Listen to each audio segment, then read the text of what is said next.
Aunt Agnes Pedrotti Enos, Daddy Giacomini's sister. And we're going to pump your memory for a little bit of the good old days with us today. Can you tell us a little bit about when Grandma Pedrotti came over from Switzerland? Well, in the first place, before she came here, she didn't know that Mr. Giacomini, who came over there, ever had a thought of even looking at her. He was a perfect stranger to her. But his sisters, when they heard he was there, said, "Oh, that young man must be coming over here to get himself a wife to take back." And Mama said, never entered her head that he'd ever look at her. She was only 20, I think, at the time. And lo and behold, one day he did come over. After he was there about a couple of weeks, I believe. And he asked her to marry him, and she was dumbfounded. She didn't know what to say or do or anything, and her sisters finally persuaded her to go, but she was just lost. And can I put in something else? Oh, sure, anything. Well, we learned this in later years. Mr. Brummel, who happened to know Mr. Giacomini, he told Uncle Fonso that he went over there in the first place was to ask Jenna Rosa, Mother's sister, but when he got there, she was married. Got back to the hometown too late, huh? Yeah, got back to hometown too late. And so, well, anyway, her sisters tried to tell her just as much as they could, about married life, which was all a big surprise to her. And anyway, they got married there, and I guess after he was there a little over 2 weeks or something like that, came to the old country, from the old country. They landed in San Francisco, and she didn't know a soul. So she was just lost. People tried to be friendly with her, and everything, but I guess I don't know how long she was there in San Francisco before he came on up to Humboldt. Had he been in Humboldt before? He went was, there? yes. And he'd been in Petaluma some, too, at one time, hadn't he, or do you know? He probably was. There's a lot of Swiss down in the Petaluma area. Most of them all ended up in Humboldt. But anyway, I don't recall her saying that she worked out when she was married with him. But he evidently took her to a place to live, and where they ranched. I know she spoke of West Point, where Henry was he born at West Point? No, Henry was born out at Samuelson's place Where?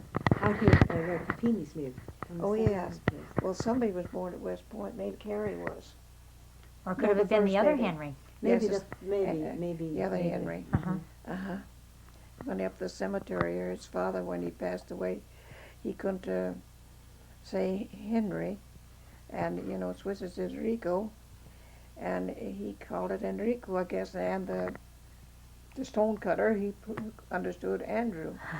So that's how that got up there. A new name after death. That doesn't happen Yeah. too often. No.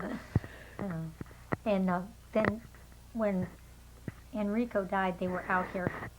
On Capini's place. Uh-huh. And Henry's father was very despondent. He worried all the time, and he missed that baby. And he could sit from his window and look up and see the cemetery.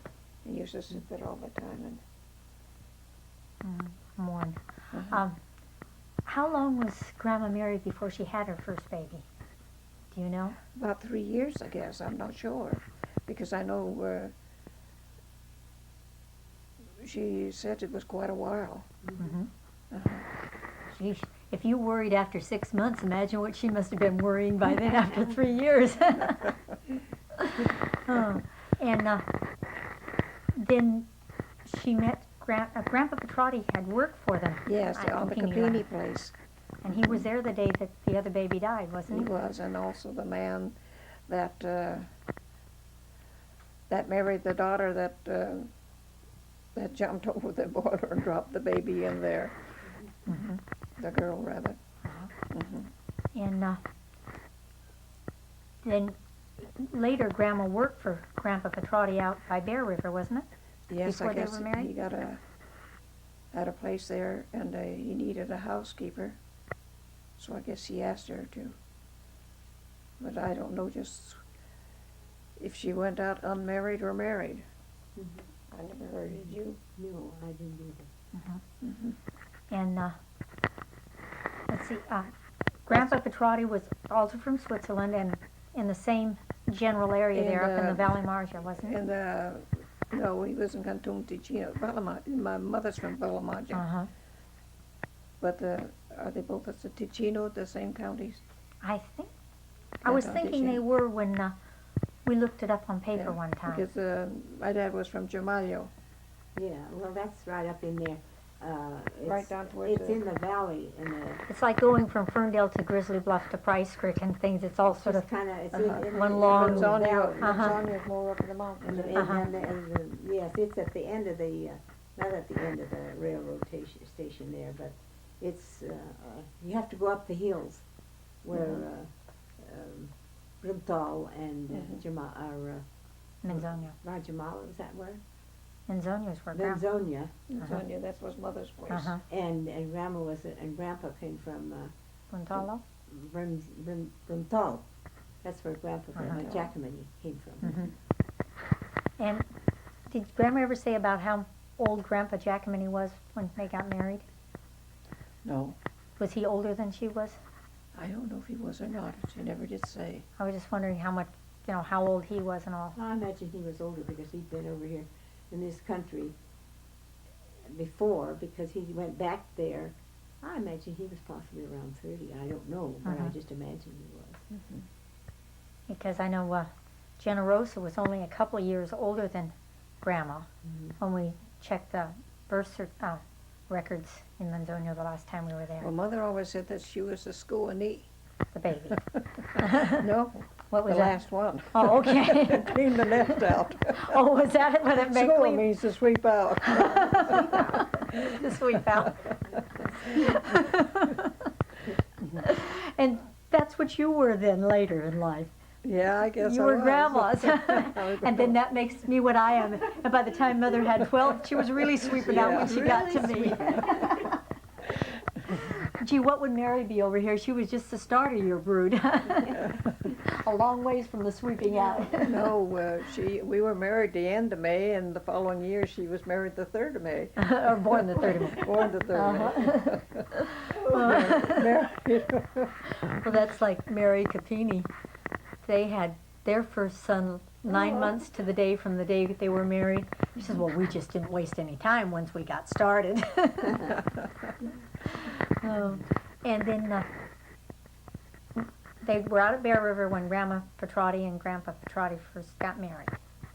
And then, do you know where they lived after that, after they came back into the valley? They lived up at, I think they lived up Wrigley Lane there. Up Wrigley Lane. yes, that's what I was going to say. And from there, where did they go?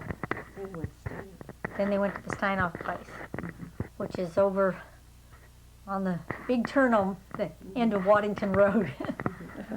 And from, Sign house, then he bought that place there, the ranch. yeah, right on. McEwen. it was a McEwen ranch that he bought that has now for quite a while been the family ranch. And then he had the house built there. Yeah. Yes, yes. Well, that house, well, the Tonini house in town here cost twice as much as it did Dad. They had a little more fancy stuff on there. But I think it only cost, 2,400, wasn't it? was 1,500. No, 2,400. Well, Tonini's was 3,000 then. Yeah. Uh-huh. Just Well, you imagine. can't About what year was can't the build a house built? like that, build a house of any kind now. No, I can't build a cabin. About what year did he have the house built? Oh, let's see. 13? I was 9 when we came over, but we didn't get it built right away. You remember? And you're, well, 70 years ago. You're 79 now? Yeah, yeah, I am 79. So it was Maybe not in about 70 years ago that the house was built, or Around started anyhow. Mhm. And you lived in another house on that ranch Yeah. until that was built? They built the barn first. Well, that made good sense. Then they had to tear down the old barn to make room for to where they built the new house. Oh, that's where the old barn was? Yes, the old barn was sitting across there. Uh-huh. Then it was a roadway they went in front of the house and took over to the old house. Oh. And I think the one story I remember about that house was the upstairs, what we always called the front bedroom, the one you can see from the lane. That was your bedroom and Mary's. Mhm. And Had what was two this? closets. That's what I was going to ask you. What was a special thing that Grandpa did for that room? Well, I don't know if he did. Frank Slinksby built the house at his specifications. That's what pushed Mama. Yes, yes. Because that wasn't exactly what, she wanted different things in the house, but Cedric said, well, he's built a house before. Cedric thought his dad did. Well, Slinksby's built houses before and he knows how to build them, so told him to go ahead. Wasn't it the kitchen stove that she was most upset about? This place where he put the kitchen stove? Yes, she was. Yes. Because when we had the house rebuilt, or the kitchen Remodeled. remodeled afterwards, and I had him put the stove where the stove is now, and when first time she came to see us, she said, now the house is the way I want it. And she was so happy to see that. She said, I thought many and many a times how many steps from the Yes. sink to the stove. And I was laid up one time That was before just Jean was from there born. to there. Uh-huh. I had a bad leg, and I thought how many times, how far that was from it. You just can't imagine that, back and forth. And then you had to have your table in the middle of the kitchen when it was arranged like Yes, that, and didn't that you? was very inconvenient because we ate in the dining room a lot, the biggest part of the time. Hmm. Because it was so inconvenient to have a table in the middle of the kitchen, So it meant from even more steps into the dining room next Yeah. door. And then you and Mary had the upstairs bedroom that faced the road Mhm. with the two closets, one for each girl so they wouldn't argue. And then Fonso And Henry, had the one that faces out to the old cow shed now, isn't it? yeah, to the garage, what we used to call the wagon shed. Wagon wagon shed. shed, yes, And Carrie was across the hall across the in hall. that little room there. Mhm. The one that was John's when we lived there. And then your mother and dad slept upstairs too? Yeah, they slept in the room with that chimney came up. Uh-huh. That was my room when I was little. That was your room? When I moved out of mother's and got upstairs, yes. And then about how many years did you stay on the ranch then?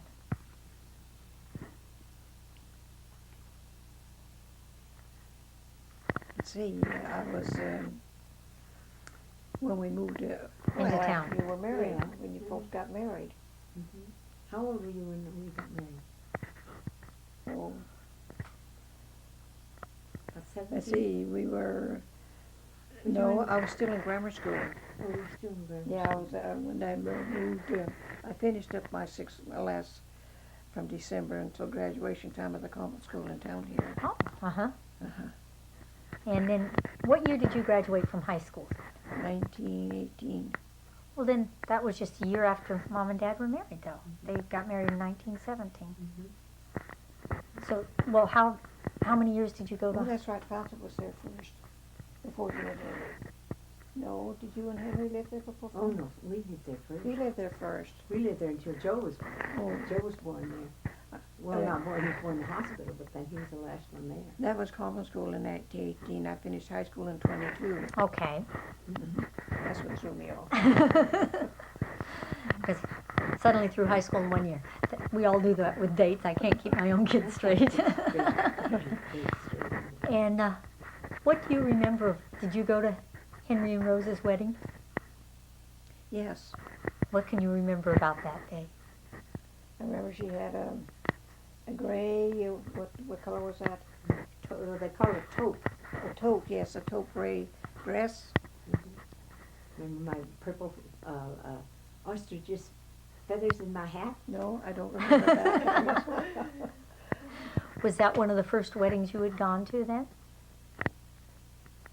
Well, just about. How did it feel to suddenly have brothers that were getting married?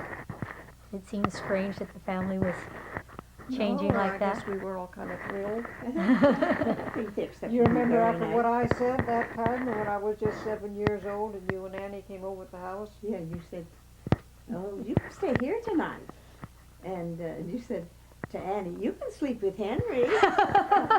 And your mother said, "Shush, shush," and she was quite embarrassed. Well, I didn't know any difference.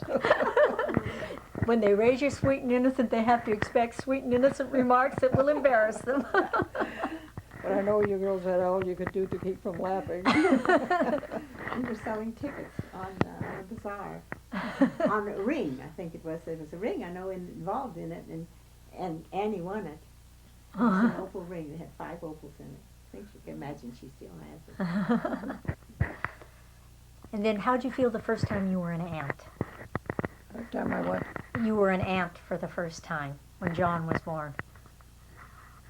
well, if you looked at my picture book, the pictures were all of John. You were really thrilled. Well, I think Paulette feels that way, and so does Sherry about now with Yvonne's baby. They're all over aunting the poor little thing with love. Just the other night when William suggested taking pictures of the aunts, niece and nephews, I saw John. I said, "Come on, you're the first one." And then when did your father die? Pardon? When did your father die? Oh, I should remember. I think Were, it were was- you married yet? Well, I tell you, he died. Whose father? Your My dad. father. Uh-huh. Yes, he was 62 when he died.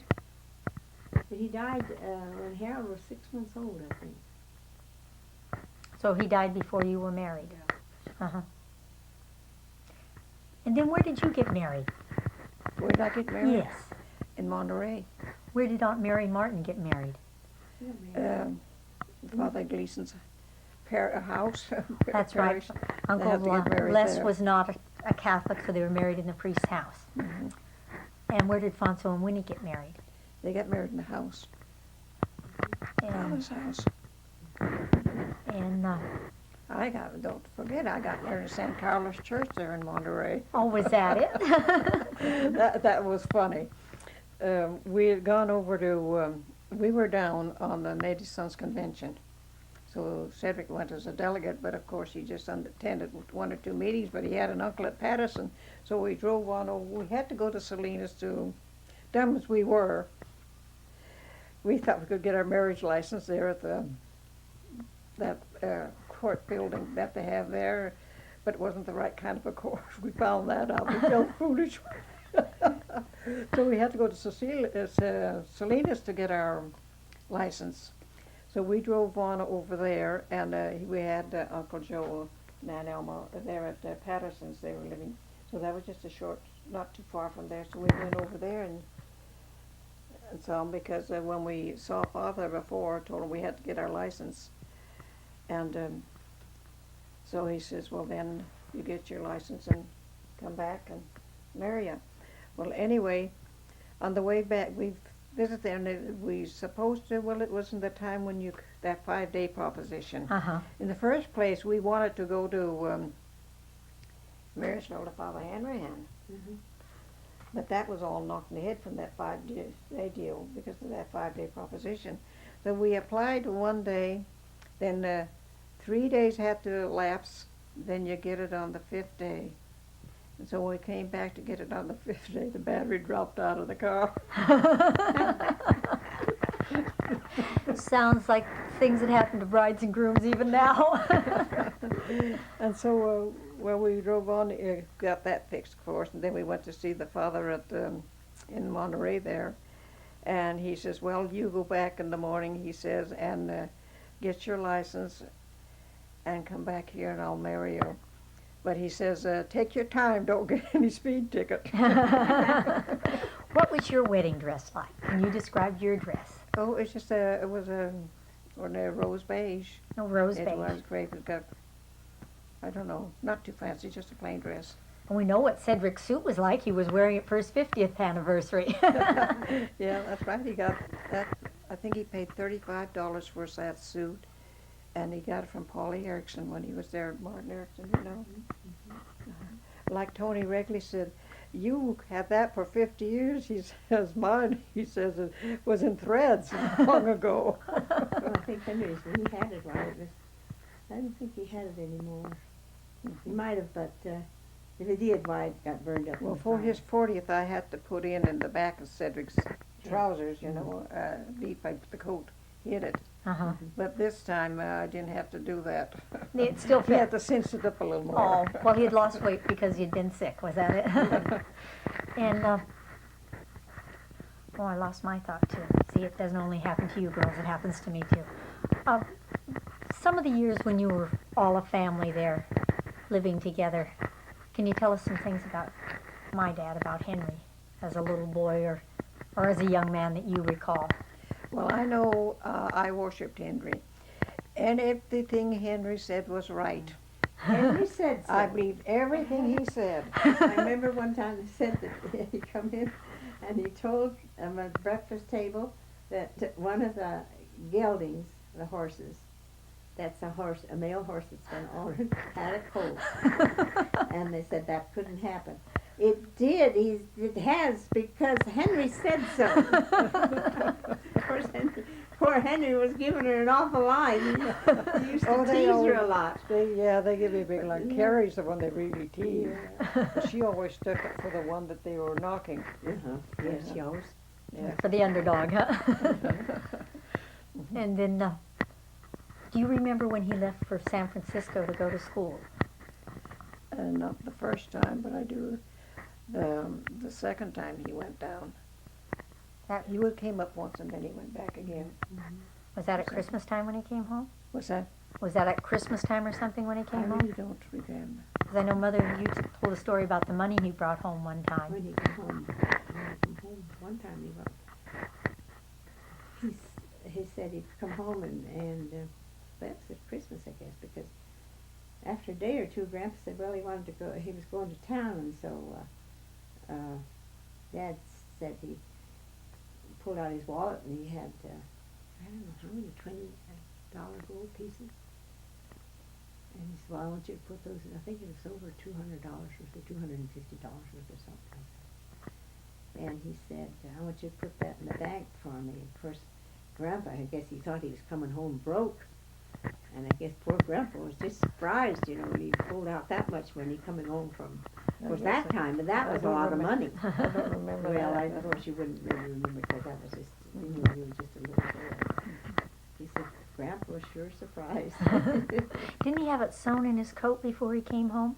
No, I don't know whether he did. I or thought, not. Maybe he did. at one time I thought I heard a story that he had the money sewn in his coat. No, he had, but anyway, he might have had it before, but then he had it in his wallet and he went and got the money and put that in the bank for him. So I remember Mother was pretty mad with that kid did acute when Henry was working. And somebody else, well, they accused Henry of taking $20, I believe it was. Mhm. And they searched Henry all over and couldn't find it until finally they looked in the other guy's shoe and they found it in his. Oh, Mother was sick. She was just sick when she heard that. You know, I think he never people told do me that. This was when he was in San Francisco? Yes. Uh-huh. And he didn't stay down the city very long after that. He came home. Mhm. No, that other guy said that Henry, it wasn't him, that Henry didn't. It was found it in his shoe.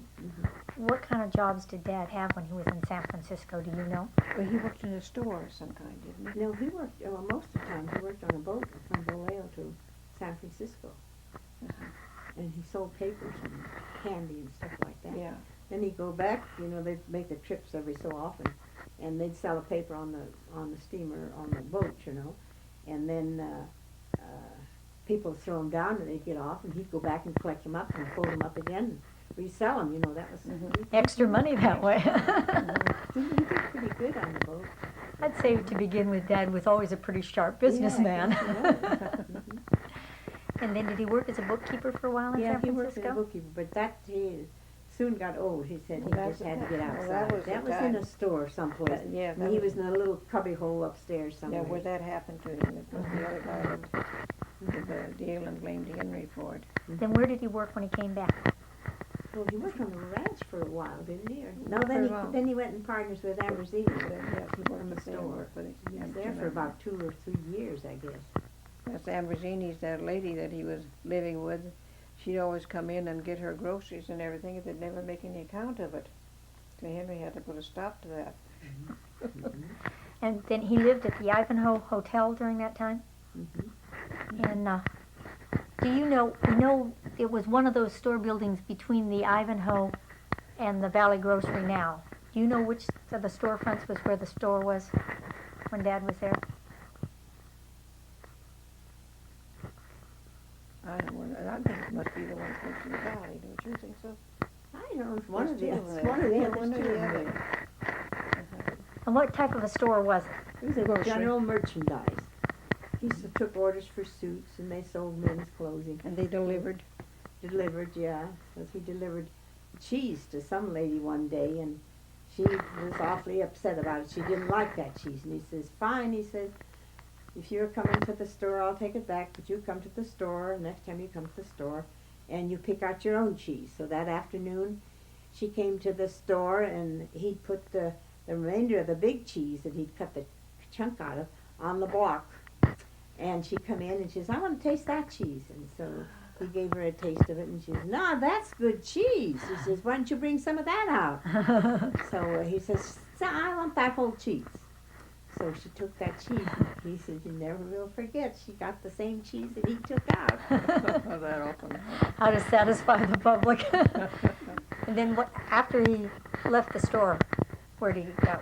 He went to the ranch and was in partners with Fonzie. And there was one time he was offered to work in the bank. Oh, that was when we sold out to Fonso. Raymond Winslow wanted him to come and work in the bank.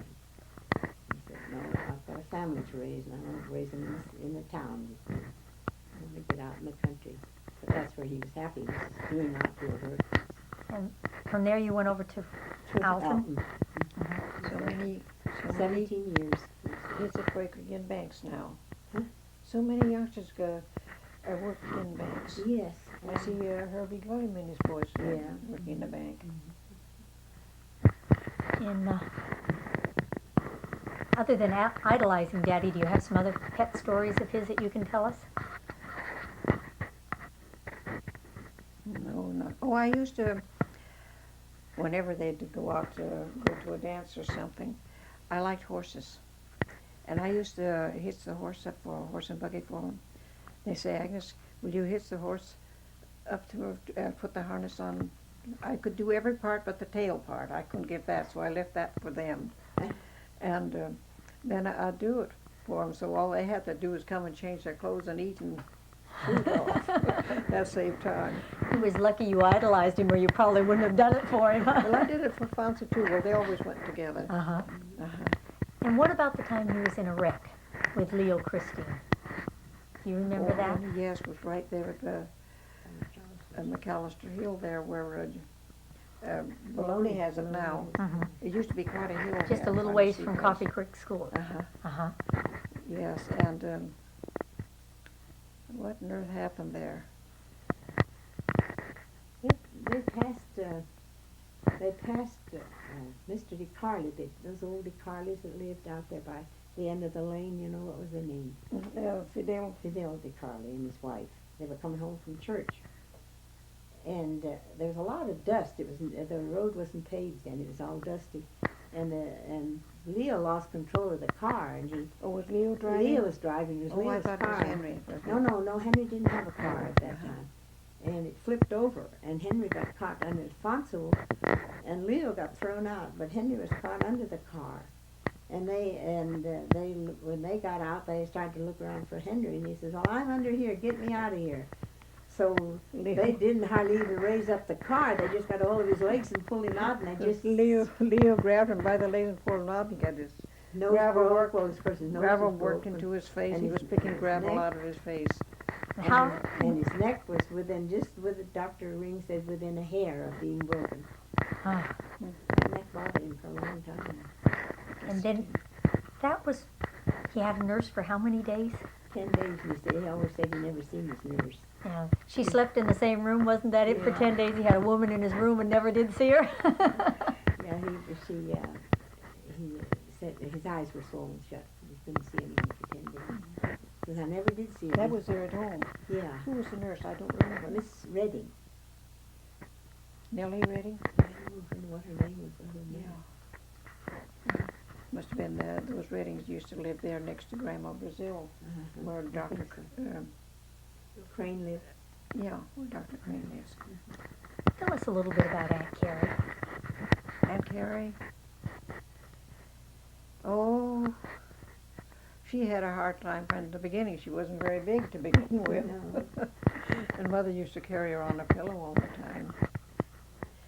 And then you heard about the little boy, little Henry, the one that up there in the cemetery. Mother always had to wash him because he always wanted that baby. There were 3 years difference between those two. And she had to go out and take care of the chickens. So every time she went out there and she had some setters, she took him along with him. She didn't dare let him in the house alone. And so she took and picked up a hen to take her off of the nest. And as she turned, she saw he was gone. So she just dropped the hen and came running to the house. And as she opened in the kitchen door, he opened the door coming from the hallway to the kitchen. But he was coming through that door rather with the baby in his and Mother said, I must have had a terrible look on my face because he just did this way. You see, he had her upside down. Did he have That's her what upside she down? said he had. That she told me. She had her upside down, and She she just said let, she must have. The look on my face, she says, I must have frightened that little boy. because he just let go of the pillow and all. She landed on her head. And that shoulder, that's why she had that crippled shoulder. It was from that. The Mother said she just rolled her eyes, and she said, I thought she was almost picked her up for dead, but she came out of it all right. And then one time, she used to go get the cattle. I guess it was for Giacomini. And she wasn't old enough for that. No, he died when he was 3 years old. Because Carrie and Henry came. No, that's wrong. She used to go and get the cattle on the Steinhoff place sometimes. No, but this was up at some place where it gets frosty, up in the hills. They were up at Neeland. Probably at Neeland. And there was ice on everything, and she said she was just 7 years old at the time. I remember Mama saying 7. And cows came up, but there's no Carrie. So she went and looked for. Here he found her by the wayside. She was just frozen. She couldn't go any farther.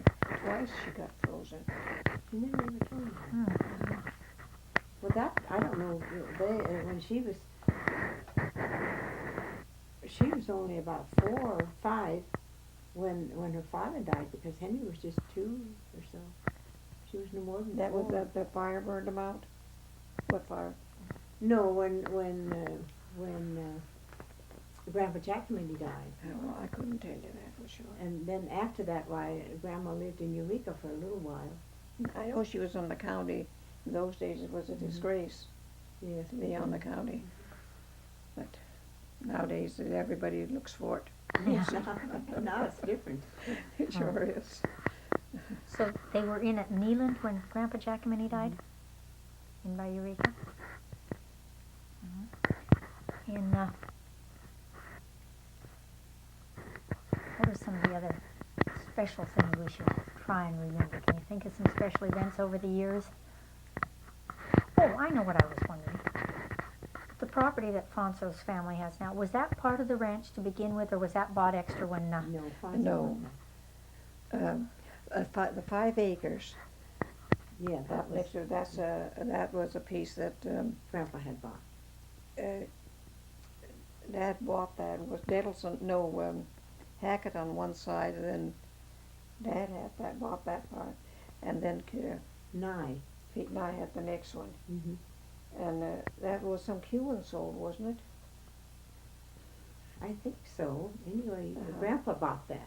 Dad bought that stripped, but then when Fonso bought in or that other place. He got a piece, whose place was it? Nice.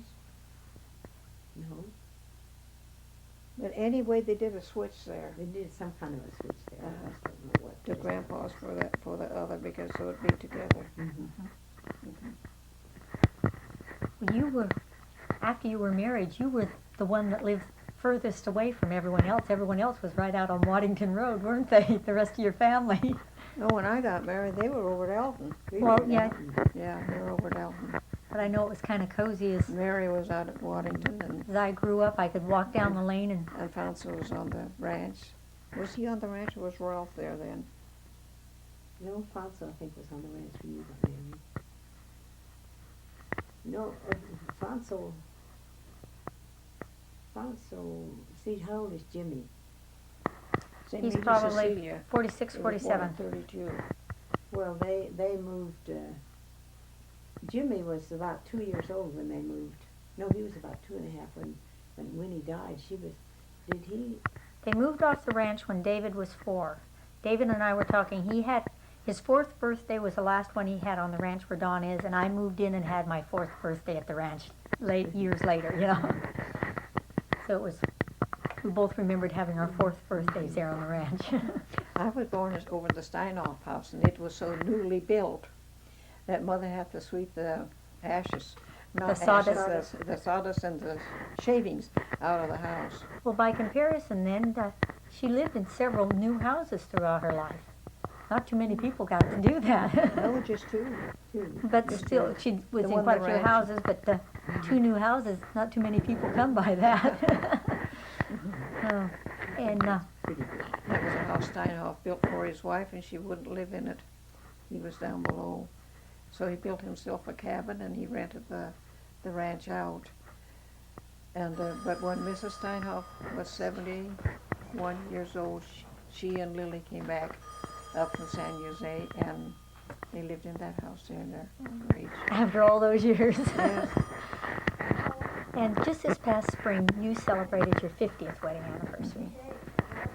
And how many children did you have? I had 7 altogether. And how many did Mary have? And Mary had 5. And how many did Fonso have? Fonso had 5. We need a She rooting doesn't want section. me in it, but her hand will be over there. So, over the years, you became famous for the photos you took. Oh, Well, my you've been the family historian, so to speak, through the photos. I think one of the ones that most all of Grandma Petrotti's grandchildren have enjoyed is the one with Grandma in the center when Tony was a baby and all the grandchildren were on the porch. Do you know how many grandchildren Grandma finally ended up having? 24, didn't she, or something like that, 24, 25? So in other words, Henry had about half of them. So, anything else special you'd like to share before we let you get to the county fair? I don't know. Well, we'll let you. Only wish that when we took that picture down at the fairgrounds with all the nieces and nephews, I wish they could have all been there. Wouldn't have that been something It again? sure was. You weren't there. No. And but Ernie and David and Leslie. And there's another one I can't think of. Mary Ellen was there. Mary Ellen? Mary Ellen was in. She just barely got in. Yeah. But David and Leslie and Ernest, I thought Ernest had left. But William says no. He said his camera, the negative was just black like that. Uh-huh. He didn't know what caused. They were out of it. They didn't get in it. And Mary Ellen and Rosemary just sneaked in it. Well, we're going to have to see some of those photos to add to our family collection. Well, I'm going to send you. Well, thanks to you, we have photos of our great-grandfather, our great-aunts, and the history you gave us over the years made us feel totally at home when we went to the village where Grandma had been born. And I'm sure it's some of the history you gave us that made us want to go there and see it and experience it. And the family we have over there is every bit as loving and wonderful as what we have here. I just wish we could get them over. I wish we could get them over here to see you. After all the letter writing you did over the year. Well, now we'll let you go to the fair, and thank you so much for sharing your thoughts and time with us today. Well, it was nice.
Telephone wires in it. Jeez. Tacky, tacky.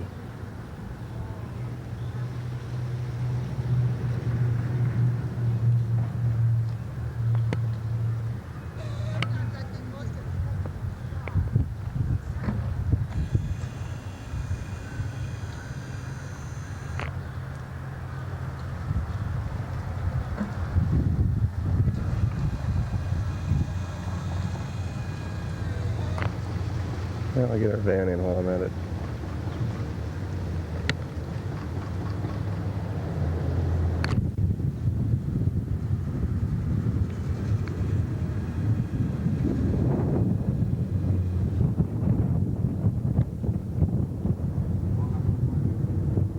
You run over first, yeah?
scan down the area. Maybe that'll do us as much good as anything.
Hi, Don. Hi. Where are you living now? On the home place. How many years have you lived there? Starting one. Yeah, in 1939 we moved there, and I've been there all except for the year and a half I was in the service. And you and your boys run the place now. Yeah, Henry and I are there now. And at one time you and Harold were in partnership there? For 10 years. 10 years? And so your boys, that's been home to them all their lives. Yeah, they were all born and raised there. And earlier today you were telling me of some of the stories Dad told you about when they first bought the old home ranch and where the buildings were and things. Could you tell us that again? Well, when they bought it, the house was out in the middle of the field there, and right where our house sits, there was a 100-cow barn there. The barn that is our feed barn now originally was the horse barn, and they built onto that and made it into a cow barn. But I don't know, the house, Dad said he hauled the lumber from Newburgh with a horse and wagon and brought it over the ferry across the Eel River, and I think he said $3,500 was what the house cost to build in those days. And you spend more than that remodeling a room now. And about what year was the house finished? Well, around 1914 as close as I can figure. So after all that work, Grandpa Pedrotti didn't get to spend many years there, did he? By 1917 he had moved. No, I guess he didn't live there very long. No, not as long as I did. So maybe that's a good reason why it's Giacomini Lane and not something else after all these years, the entrance to your place. That cost us. I mean, we had to pay for that part. Well, a little publicity never hurts. And how many head of cattle do you run on the ranch now? More than we'll hold. We got about 200 head of dairy cattle, and then we've got, 14 beef now, 15 beef. About what year was the Grade A barn put on the ranch? 1952. And that's when you and Harold were there. Mm-hmm. So as compared to some of the other dairies in the valley, that's always been a rather updated dairy ranch between houses and barns and dairy barns compared to some of the ones that still have old facilities, isn't it? Well, we've always been kind of modern. When Dad was on the ranch, what hill property around the area did he also own and use for livestock? Oh, we just had that place up in Buzzard's Peak that we ran our pasture stock on, and a few head of beef, steers. About how many acres were out there at the time? Oh, that was 410, I believe. And then he sold that to the Wrigley brothers, was it? Yeah, he offered it to us, but we thought we didn't want to cut brush all the time, so we let Wrigley's have it, and the brush all grew into timber. They made all kinds of money, and we ended up with nothing. That hindsight is great, isn't it? Yeah. So maybe you would have been too busy cutting brush and never would have got the timber to grow. Who knows? Yeah, we cut a lot of good timber up there as brush. That was a mistake, too, I guess. Wrigley's had to sacrifice for that. When you were smaller, are there some stories about the family that you could share with us? Well, we were always kind of mistreated. I mean, I can remember when county cleaned up for TB, and they took most of Dad's herd out there just before Christmas, and there was a nice little square present under the Christmas tree for each one of us younger boys, Hap and Ern and I. The and, 3 little boys, right? No, younger. Younger. Well, we were the And 3 little girls. Grandma had all kinds of stories about that box, what they were. Oh, they were musical instruments, they were this and they were that. Come to find out, Christmas Eve, all was in those stupid things was a wire brush to clean the barn walls, because we had to completely clean the barn walls and whitewash it, and there was a wire brush for each one of us. Grandma don't remember that. I think I understand what remember you that. remembered. Yeah. And then they'd give us boots once in a while for Christmas. And gee, living there by the river, you had to try your boots out in the river, and we always ended up. They were short boots. I mean, you didn't have to go very deep to go over the tops. We always lost our boots. I can remember the year figuring out who Santa Claus was by the boots they were wearing. John was famous for being late after he moved to Eureka, but I think there was a reason for him being late that year. It was his boots that were on Santa Claus. That was right when the war started, and suddenly we were going to have Santa Claus, and Mom went through the kitchen and pulled out a box of Jell-O for me and an orange for someone else and a roll of toilet paper for someone else, and Santa Claus had presents to give to everyone at the last minute. But what about the years at Alton? You were born at Alton, weren't you? Mm-hmm. Now, which house at Alton were you The born old in? red house. I'm learning the names of these old houses since I was the last one born over there, and that house is still standing. All the others are gone now that we're over there. No, the old red house, that was the first, it burned down. But I mean, then the one we lived in before we moved burned down later too. That burned down later, you know. That Yeah, the one that they moved the old cabin down there and built onto it, and it burned down, yeah. Any memories about what it was like to have Cy around as the hired man and sort of an extra member of the family? Well, he probably filled us in more on the birds and bees than Mom and Dad ever did. We were pretty well educated on that, working with him. And He was your that Sex was an 1A educator, huh? That was always an experience. But he was a good old fella. I He can treated us remember, good.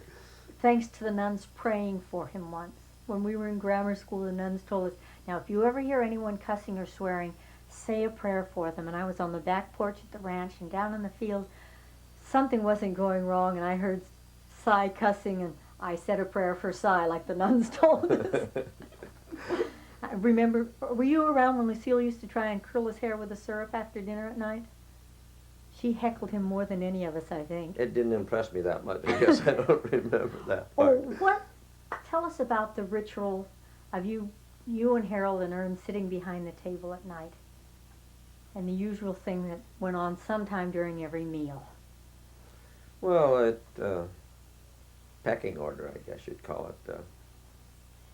The bench was right along the wall, and it was a 4-foot ton and groove wall, and if you wanted something, you had to kind of get attention, so you always kind of elbowed the guy next to you, but you got kind of used to it pretty soon. You knew about when it was coming, and you duck and bang, your elbow would hit against that ton and groove wall, so I imagine that causes probably part of our problems yet, is from hitting that wall with our elbows, but that was just pecking order. I was usually on top, but once in a while I get put down. You guys, one of the jobs besides running the ranch was making wood for the family in the winter. About how much wood do you know would they stock in each winter for the old wood heater and the stove? Oh, I don't know, cord-wise, how much it had, but the old woodshed was, about 16 feet by 14 feet and about, 10 feet high, and we filled her clear to the top every winter. Just like, hey, if you had a stack left over, boy, you had money in the bank, but usually there wasn't much wood left over. What was the procedure of hauling hay when Dad was still on the ranch with you? That was before you baled it much, wasn't it? Well, yeah, we used the flatbed and well, they didn't use flatbed so much then. It was more of a V-rack with a hay loader on behind. And if you happened to be hauling hay when the weeding season was on, if you were promoted to driving the team hauling hay, you thought you'd really graduated. you thought you graduated too when you got to drive the team on the derrick or the pickup, but about the first time Dad hollered at you, you wish you was back in the weed patch. But it was quite an experience. I mean, trying to haul hay with a hay loader with the wind blowing and going crossways to the north wind and holding that hay on there and build a straight load. It was an experience you don't have nowadays, I'll tell you. Then in the fall, was it, you'd start chopping the hay for the cows sometimes? Well, whenever we started feeding, we started chopping it, yeah. That was a good dusty job. And there was usually always a trip over to Fernbridge when you'd start chopping hay. Something always broke, it seemed like. And Mom was always driving over to Fernbridge to get something for Dad. I remember being able to take many a ride over to Fernbridge with her to pick up some part. Oh, I didn't remember her as a purchasing agent. I got to send my purchasing agent to get all my parts. Yeah, I think you did quite a bit of purchasing, didn't you, I Mom? went many a mile, believe me, I went. But the best thing for those old choppers was the gunny sack. Just don't ever let a gunny sack lay around and get into it. That would really tear everything out. At I one know that happened a couple times. When you were in high school, were you one of the boys that had chickens for a project for a while, or was that Ern? Ern and I both had chickens, yeah. And you built chicken houses on the ranch at that time? Yeah, along the old cow barn. Remodeled them into calf sheds after we got out of the chicken business. We found out that chickens in high school didn't agree because you got to clean chicken houses, and that was always a Saturday project when the other kids could go to football games and whatnot. We had to stay home and clean chicken houses. So we stuck with it for a few years and then got out of it. Now, all of you boys made personal and family records in Future Farmers. Can you tell us a little bit about that? Well, there's, I guess, what, 4 of us were state officers. Joe was a national officer. All but one of us made American farmer. All of us made state farmer. And then there's been a lot of the nephews that went on to be state officers and national officers and state farmers and American farmers, and I imagine there'll be another generation going on yet too. I don't know if there's ever been I don't know if any of the girls have made state farmers.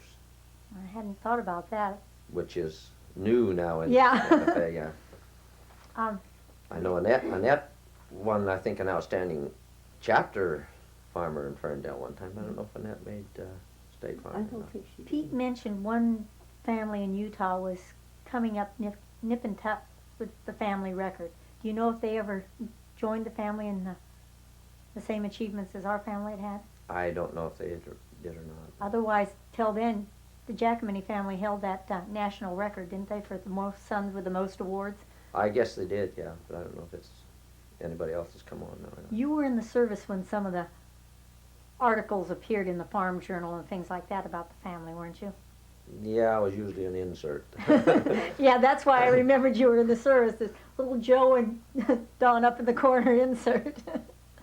But your honors certainly weren't an insert. You boys all worked hard. How did Dad help set you up with your Future Farmer projects? Well, we each got to choose our own breed of cattle that we wanted to work with, which is probably more than any of us have done to our own kids. We influenced them what breed we wanted them to go into. But so we ended up with some Jerseys and some Guernseys. And my first one was a Holstein, was what I had for a project the first year. Well, she was black and white. I don't know if she was part Jersey or what now. I remember my first calf was a black and white one. And then we bought purebred Guernsey. First one I bought died of pneumonia after about 6 months, and so I had to go find another one. But, he just let us kind of build with our projects and carried them on into our business. Were you still home on the ranch the time that, I don't know how many cows got bloated and 2 died? Yeah, that's when, before Hap and I took over from Dad, we were working for Dad then. Can you tell us about that hectic evening a little bit? Some of the crisis in the farm life? Oh, I don't know whether about 3 of them died. We tapped, I think, 7 of them, and then we had to get we didn't really just tap them, we just slashed them. Had to get the vet out, and we were sewing cows up half the night that night. And I don't know how we shipped that milk the next day, because it must have sure stunk from that bloat and that bloat medicine.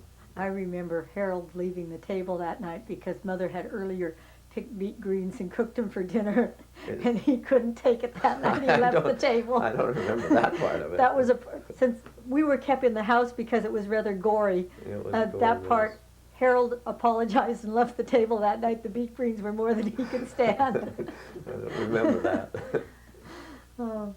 And do you think your sons or at least one of them, hopes to take over the ranch when you're sick and tired of getting up early to milk and all? Well, we're working that way already. We've taken Henry and Pam in as partners, and so they've got a lot of interest in it, so I'm quite sure The family ranch works will be out the right. It'll family stay, ranch a it'll little stay longer. in the family for a while yet, yeah.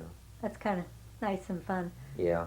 Last year when you had the party for Mother, going back, truly going home to a lot of us in a lot of ways, and it was very good. And I went upstairs, and that was really taking a peek back in history because you haven't had to use it, but it was the old floor covering the same as when the house was built and all, and it was really a fun trip back in time. Thank you for sharing your house with us. And Well, we're saving that. I mean, when that covering's wore out, we're going to well, replace it, but it's not wore out yet. well, I agree with you. They don't make things like they used to, do they?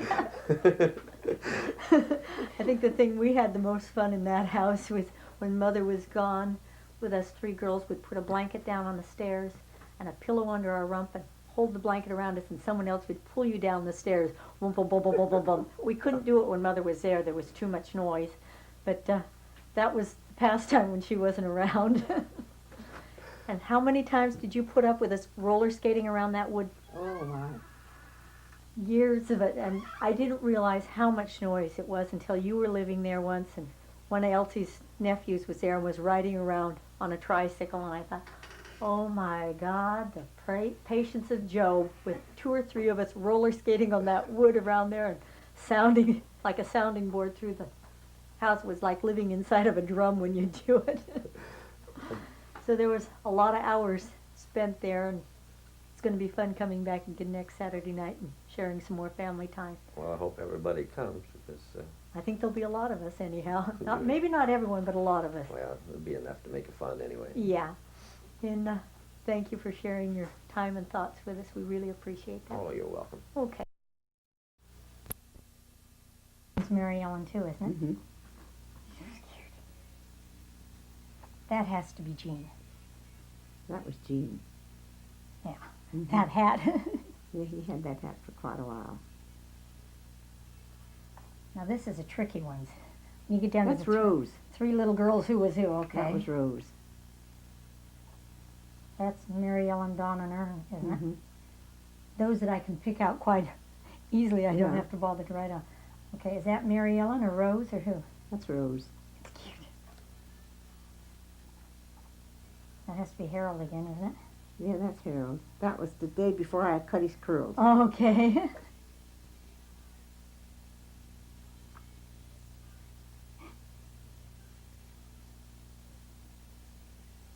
God, how old was he? 3, I think. Something like that, yeah. That's Don, Ern, and Harold. Yeah. Okay. And did you say that one was Ed? Yeah, I think that was Ed. Mm-hmm. From the back porch on Red House? the... Mm-hmm. Suddenly I'm beginning to know what was the Red House. Okay, and who's that?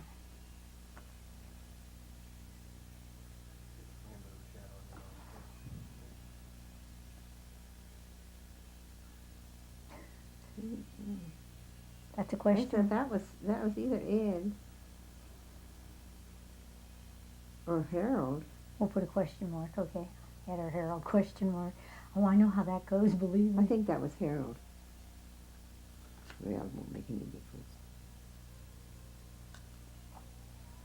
Who's Mary Ellen with? I think she's likely holding you. Okay. No, not, but she's Lucille. holding Rose. Rose? Okay, yeah, That's she looks still pretty. at the old house. See? Okay, yeah, that's Rose, okay.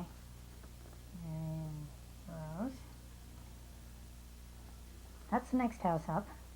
This is Mary Ellen. Mary Ellen and Rose. Rose and Lucille. See, you weren't Were here. they- That's at Cooper's house. Okay. You're not taking our picture, are you? Well, certainly. But we're not worried about what we're saying now. That's what the song's going to be over. Oh, Who's that? Mary that's Ellen? Mary Ellen and Rose. Okay.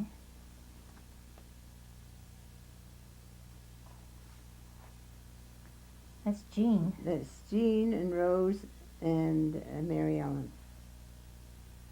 Okay.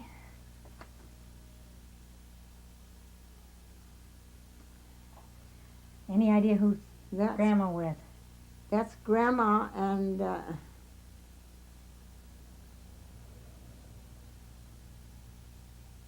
was this picture here? I don't know.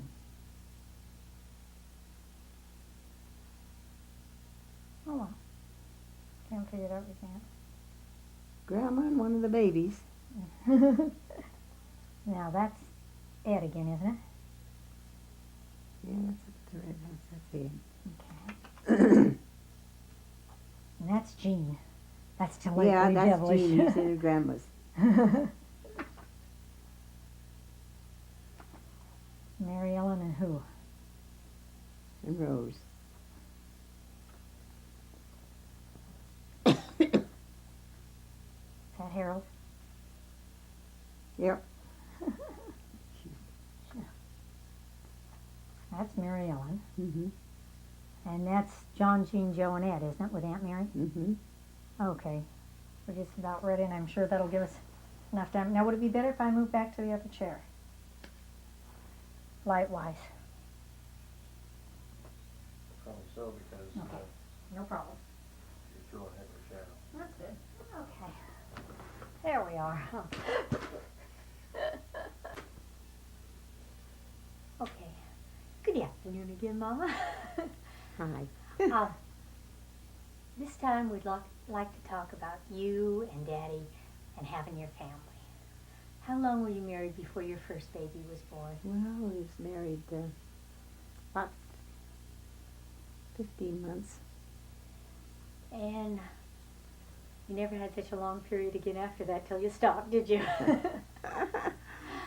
Okay, John was born in February February the 9th, 1919. 1919. And then next was Francis. He was born in February the Wasn't it March? March the 9th, 1920. And Jean must have been March March the 17th, 19 1921. 21. And then Joe was just June He was born on June 27th, isn't it? 27th, 1922.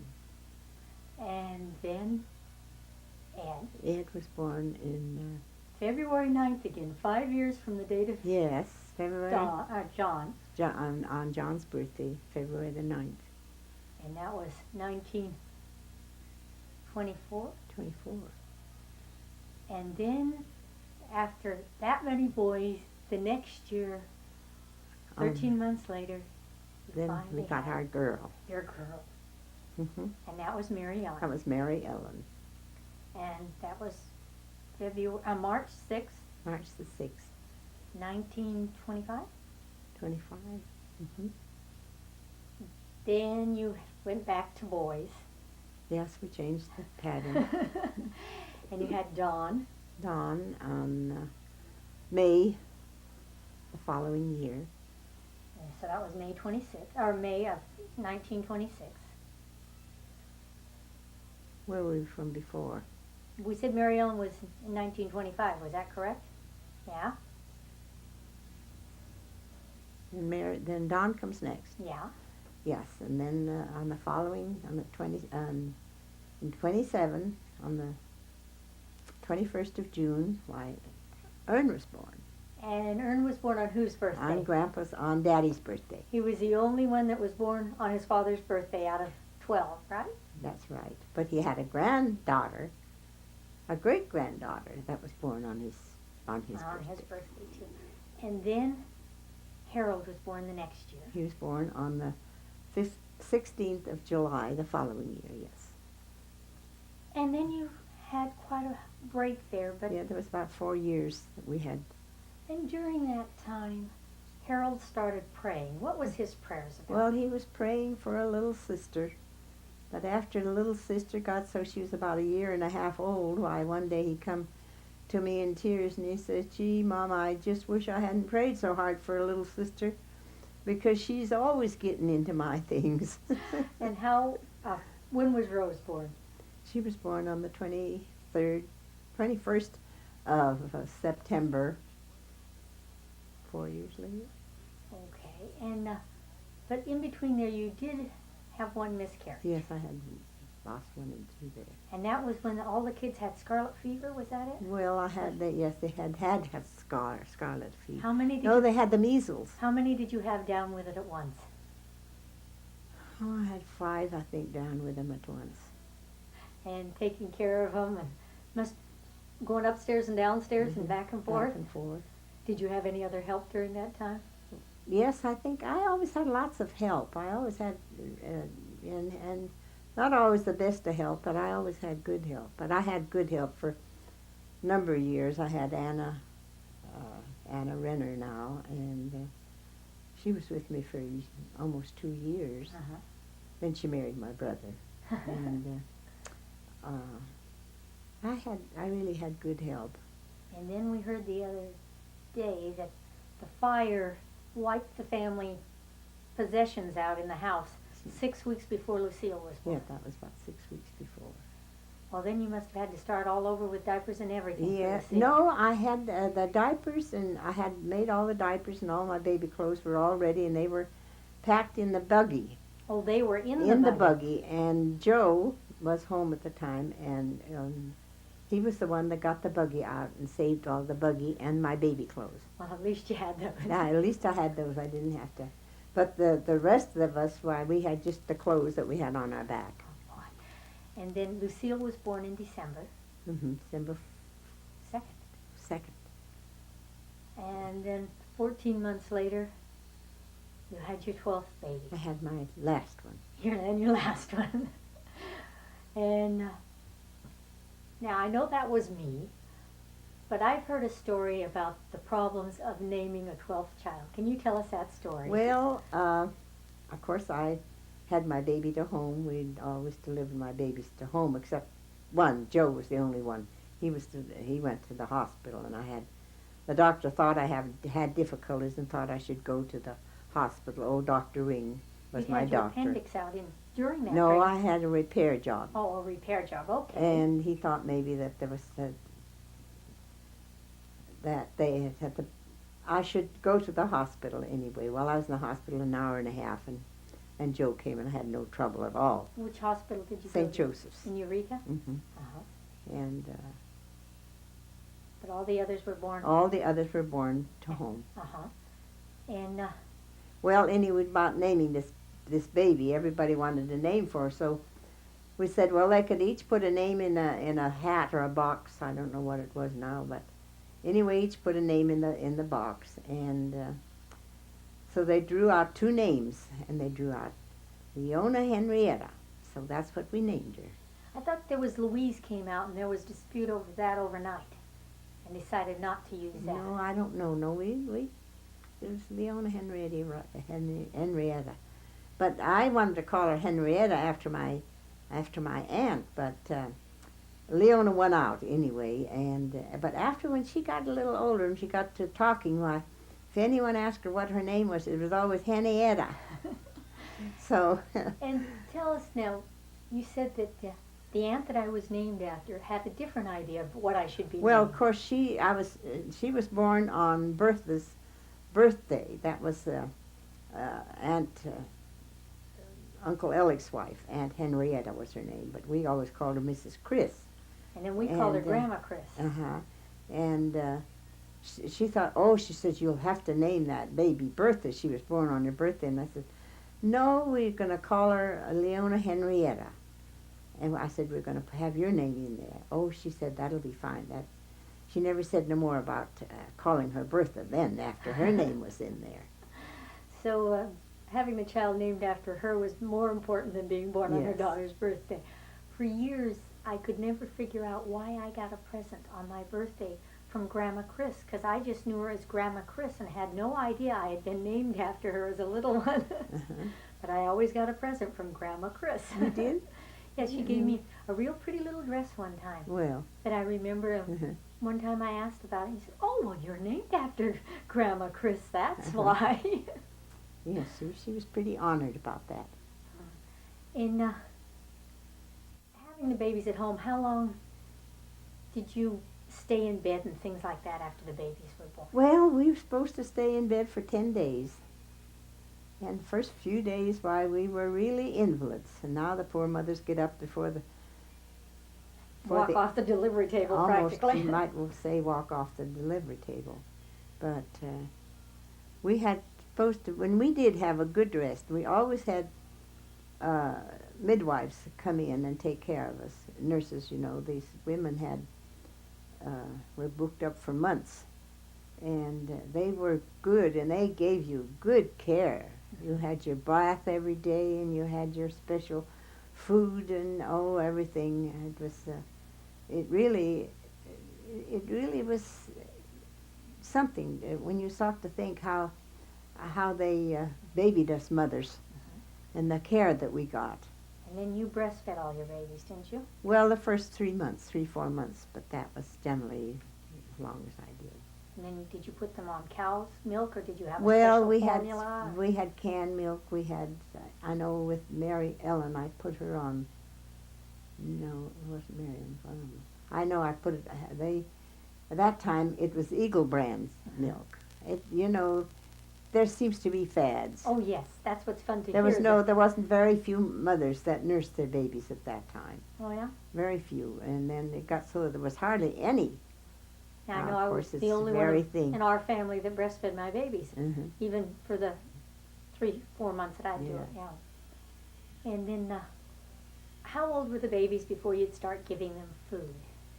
Oh, Table about food. 4 or 5 months. And what kind of food did they? start Well, off with sometimes then? they'd start, we'd soak graham crackers, and we'd give them bread and milk, or cereal, you know, Mhm. but not any mashed potatoes and a little gravy and things like that. But it was all, of course, we didn't have the baby foods that No. we have now, you know. So you'd We have didn't to, have the blenders either, so it was always just something that we could fix up for them that was kind of bland. Mhm. Easy for them to digest. Easy for them to digest, yes. How long were you married before you got a washing machine? Oh, I had a washing machine right away. We had. So you never had to do diapers by hand, at least, huh? No. But you had the Ringer wash machine. Yes, I had the Ringer washing machine and the old pedal type. Tell us about the pedal type. Well, it was a machine that was you worked with your hand and your feet, Uh-huh. and that was one thing to home. My mother had one. I guess maybe one of the first machines that ever was around the country, and that was one thing that Dad always helped us with was the washing. So you'd have to But- pedal it almost like a bicycle? Yeah, well, you'd work your foot and you just And that made the agitation and inside? it made the agitation inside. Oh my. And it used to do a pretty good job too. Then you'd still put them in the 2 trays to rinse them after that? Then we got the electric ones. We had one, I don't know what the name of it was anymore, but it had 3 cups on it, kind of 3 suction cups. But that didn't do too good. I always had to, I always washed the cuffs and the collars on the men's shirts and things like that. The overhauls and things like that, I generally kind of, we use the scrub board. Uh-huh. By the way, I still have one. And not to play music on either. No, not to play music on. I think Lois wants that. And then when I was about 6, I think it was, you had to have your hysterectomy and you knew you wouldn't be having any more babies. After having 12, did that still sort of bother you? Yes, it did. It still kind of bothered me to think that I just couldn't have no more babies. Do you think it bothered Daddy at that point? Well, I don't know. I know he always enjoyed all his babies. Was he ever surprised, really, or did it ever take him time to adjust to the fact that you were going to have another one? No. I think the most, he was a little upset when I was first pregnant with Mary Ellen. You know, I had 5 in 5 years, and then I had another one coming. But, and I think he just got so he was just He figures Just next year there'll accepted be it. another one, huh? But he was always happy, and he was always wonderful with the kids. Well, one time when I was expecting Sherry, you told me what the theories were on planned pregnancies and rhythm at the time you were having your family. Can you remember that and tell us that? Oh, no, I don't know. Well, no, you said that they said it was right before and after your cycle that you could supposedly get pregnant. Well, that's what the old people, some of the old people said, and of course that was not true. As you kept finding out and finding out I and never finding found out. it out till later. But then I loved them all, and I wouldn't part with any of them. And I'm kind of extra special glad you had 12. Yes, I am too. I am too. I've never regretted it. So, how many years was it from the birth of John to my birth? How many years? There, do you remember from the birth of the first till Was the it 12th? 18 or 20? I was born in 36, and John was born in 1919. Well, I'd say about 18, 19 years.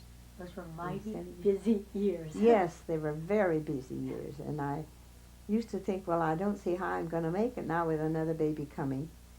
But I always, after I had him for 2 or 3 weeks, I just couldn't see how I could have ever gotten along without him. But I was always, them days you could get help. Uh-huh.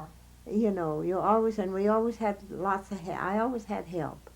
So you'd have someone to help take care of the rest of the family, plus a Mhm. nurse to take care of And them. I never did very much housework the first 6 weeks. I just carried out the baby and the other children, you know. Well, you had to have taken care of yourself, or I don't think you would have been in any shape to continue to have babies. There would have been more miscarriages or something like that. I had that repair job when after Jean was born. Uh-huh. Otherwise, I couldn't have never had any more. After that, why I was really in bad shape, but I got squared away. So, those were the years of having your baby. Those are the years of having my babies. And Daddy. Yes, yes. Well, he was always with me. He was always with me the whole time. Whenever there was a baby coming, why he stayed with me during the whole time. So this standing by and watching your wife give birth isn't so new. It's just doing it the way you always Lots did of it. times he gave me the little whiff of ether that the doctor would give me at the last minute. Uh-huh. But he was always there with me, except with you. He was down in the field. Well, by then it could have been a little bit older. The doctor gave him the bum steer, was that it? Yes, he did. The doctor said I wasn't due quite yet, and then you and I had different ideas, Yeah, huh? you did. You had the ideas. And you just stood there and let it happen. Yeah. Or laid there. Oh.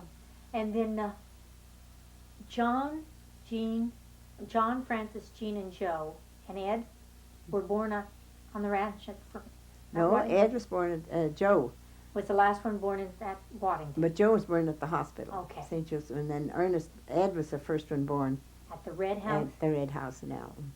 And then Ed, Mary Ellen, Don, Ern, Harold, and Rose were born at the Red House. Mm-hmm.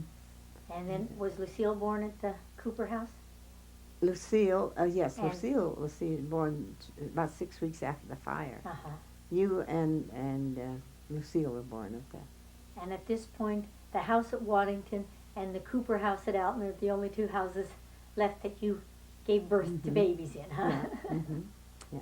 Lucille, Daddy named Lucille. He said, we're going to call her Lucille. So, and then I wanted Helene after she was born on Helene Short's birthday. So And then Mary Short was her Mhm. godmother. Yeah. Mm-hmm. And then by the time you got to the last three little girls, you started having your oldest sons for their godfathers. Mhm. Was there ever any complaints from the other ones that you didn't have more than they could be No, nothing was godparents ever for? said about that. Well, you were lucky that way, Yeah. huh?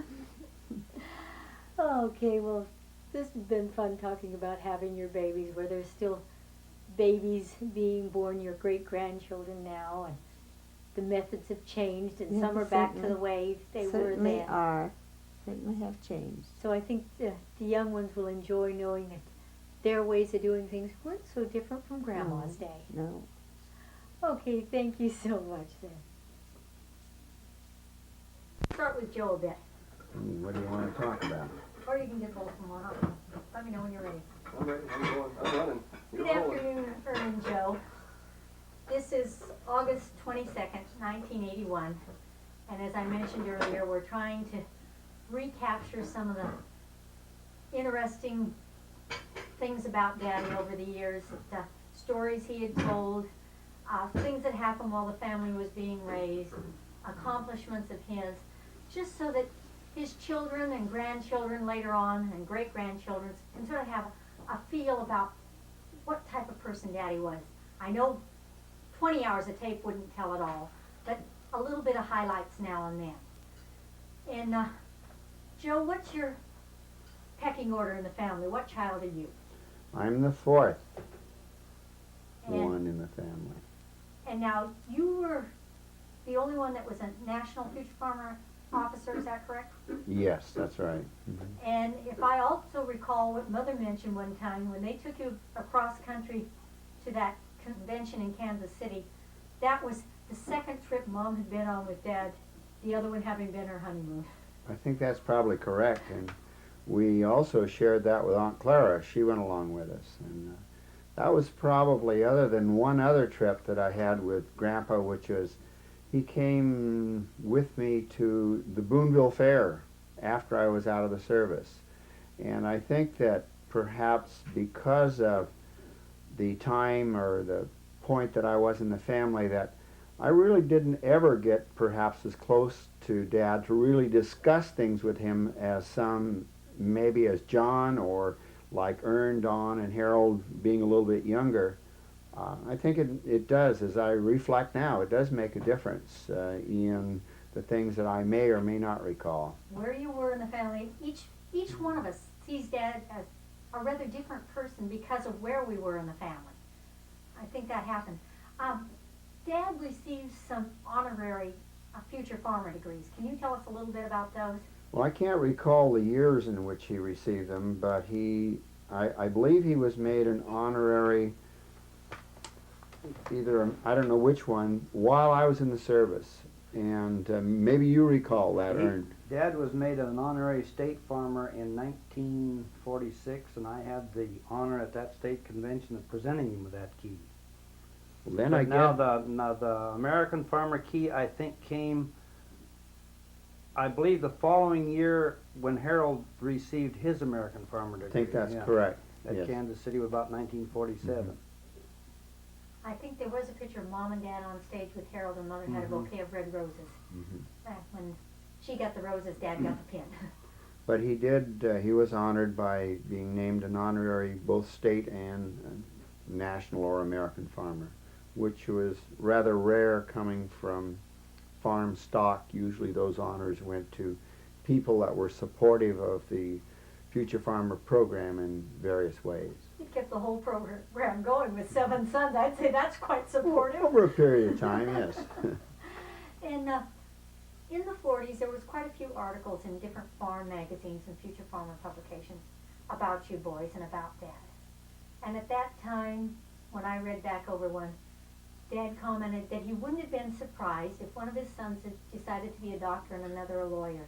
At what time in your life did you pass your bar exam and become a lawyer? Well, I passed the bar in 1970. How old were you that year? I was 53. And that was, you got That's your, 6 years ago. got your degree on your, And I was sworn in to the California Bar Association on my 53rd birthday. that was a fun day. Yeah, it was. Quite a party. A big party. So maybe he knew things about us before we did. Well, there's a few things that I didn't know, and maybe Ern or some of the other brothers did. And that came about that after Steph's accident, we knew from the time Steph started high school what Steph wanted to do. His goal was to finish high school, go to Stanford, and he wanted to be a lawyer. And it was after that that I heard that that was one of Dad's things that he wanted to do, Well, I don't know how long it had been that was something that I had always thought that if I couldn't do something else, it always intrigued me. And so of the three, it's strange that it would be the middle one of the three generations than either the first or the last. Well, I know we were talking earlier how Mother had hoped to be a nurse, and her younger sister became the nurse. Mary Ellen at one time had mentioned she would have liked to have been a nurse, but being the timing she got out of school, she couldn't become the nurse, and her younger sister became the nurse. So it's interesting how different careers do go to different people within the family. Yeah, it's certainly true. Do you have any pet stories or memories about when you were younger, about yourself, in relationship to the family that you'd like to share with us? The only one I'll remember is John, Jean, and I and Ed at the old ranch in Alton were supposed to be weeding carrots, and we weren't weeding carrots. We were smoking horse manure out the back of the horse barn. Boy, what a thrill! We found that didn't pay off in the end because we took a visit to the hay barn and were thrashed pretty well and returned to the carrot patch. Lucille and I thought maybe beet pulp and tissue paper would work, but it didn't. The tissue paper burned too fast. And Mother, weren't you the one that said on the river bar you kids would try smoker weeds, as you call them? Smokewood. Poison oak roots is what it was. So I guess that's something every child will try at some time in your life. The other night we were looking through old photos and we had the one of you behind the woodshed with a cigar.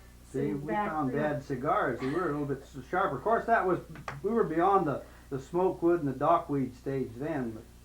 But all you talk about remembering Dad, it might sound odd to the rest of the family, but I had a great fear of Dad as a child growing up. He never once laid a hand on me.